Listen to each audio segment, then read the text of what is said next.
DMTV Info, votre chaîne d'information en temps réel. La politique, la santé, le sport, les faits de société, la musique, les rumeurs et bien plus encore. Vous découvrirez cela dans notre chaîne DMTV Info.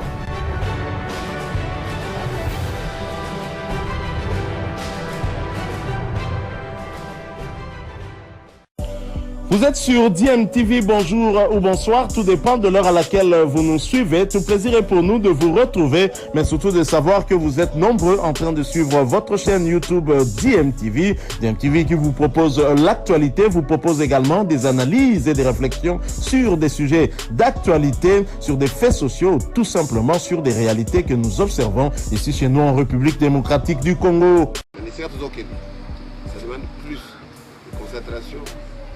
Vraiment, Makasi et Nzoto, c'est tous les entraînements qu'on va faire, c'est pas ça. Très volontaire.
Plus que 5 jours nous séparent de la manche allée, de tour de barrage de la Coupe de la Confédération, et le FC Saint-Éloi-Lupopo se trouve déjà à Kinshasa avant de se rendre à Cotonou au Bénin où le club de Lubumbashi sera reçu par le club burkinabé de Rail Club de Kadiogo. Ça sera le mercredi 2 novembre prochain à 15h30 heure de Kinshasa et 16h30 heure de Lubumbashi.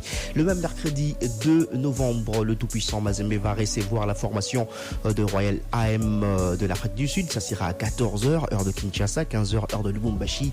Et le Daring Club Motema Pembe, toujours à 14h, heure de Kinshasa, sera reçu par le club burundais de Flambeau du Centre pour le compte de cette manche allée du tour de barrage de la Coupe de la Confédération. Le match retour auront lieu tous le 9 novembre à Kinshasa pour le deux clubs de la RDC qui ont évolué à l'extérieur au match aller, le Popo et la formation de Desampé, et puis en Afrique du Sud pour la formation du tout-puissant Mazembe. Alors Mazembe, avant de jouer son match aller du tour de barrage de la Coupe de la Confédération, on va affronter en Vodacom Ligue 1 aujourd'hui Lubumbashi Sport, un match très important pour les deux équipes qui visent la première place au classement de cette édition du championnat national. finale. Pour ce qui concerne bien sûr le match déjà joué, Mazembe occupe pour l'instant la deuxième position avec 7 points et plus 6 de goal average. Lubumbashi Sport est juste derrière Mazembe avec le même nombre de points, 7 également. Mazembe pourrait, en cas de match nul, prendre la première place qu'occupe pour l'instant la formation de Blessing, 8 points plus 4 de goal average. Et donc c'est un match très important prévu à 14h30 heure de Kinshasa et 15h30 heure de Lubumbashi entre le tout-puissant Mazembe et la formation de Lubumbashi Sport. Demain, la SV Club va affronter la Estofa Noire de Goma. Ça sera au stade des Martyrs de la Pentecôte. Les supporters doivent retrouver le chemin du stade. C'est ce que demande le président de la Sekouya Sport, Jano Binanou, qui affirme que la présence du public au stade est une source de revenus pour les équipes et aussi de motivation pour les joueurs. Je suis en train de solliciter la présence des sportifs, des amoureux du football de la République démocratique du Congo, plus particulièrement ceux de Kinshasa, de venir assister le match qui se joue au stade de Martyrs. Notre championnat national manque l'assistance pour encourager ces athlètes qui se sont engagés à la Linafoot. Je pense que partout au monde, nous suivons en Europe ce qui se passe. Les stades sont pleins et je ne sais pas pourquoi nous avons perdu l'habitude d'aller au stade suivre le match. En Europe, tout se passe à la télé et à la radio aussi. Mais les amoureux du football, ils sont au stade. Ce qui nous a handicapés, c'était la Covid. Eux-mêmes qui ont créé cette aventure de Covid, ils sont au stade plein. Mais nous ne venons plus. Je ne sais pas pourquoi. Et je sollicite vraiment la présence de sportifs quinois, de reprendre de bonnes habitudes, d'aller au stade, d'assister au match de la Linafoot, notre championnat national. Je pense que ça va motiver nous les dirigeants et les athlètes qui se sont engagés pour ce spectacle. Vraiment, je le demande avec amour qu'ils viennent au stade soutenir leur club.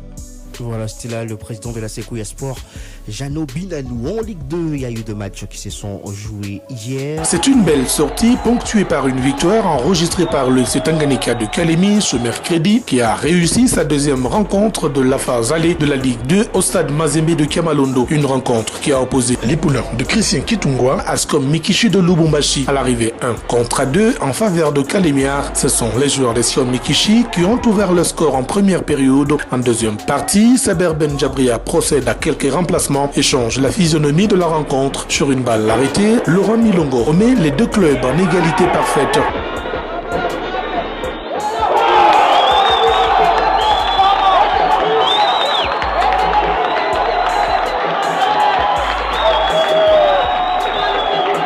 Quelques minutes plus tard, c'est Vicky Kalonda qui fait une incursion dans le camp de Scom Mikishi et sert Kolian Sapo pour le deuxième but du FC Tanganyika.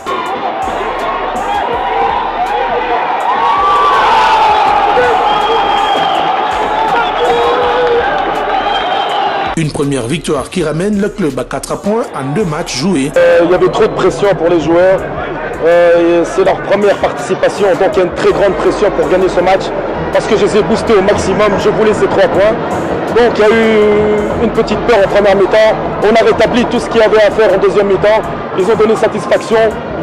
Virunga dans la zone Est a fait jeu égal avec Manika, 1 but partout. Kabasha a battu AS Nyoki 3-2. Et puis dans la zone Centre-Sud B, match nul de 0 but partout entre le CS Montillon et la formation de Kilimanjaro.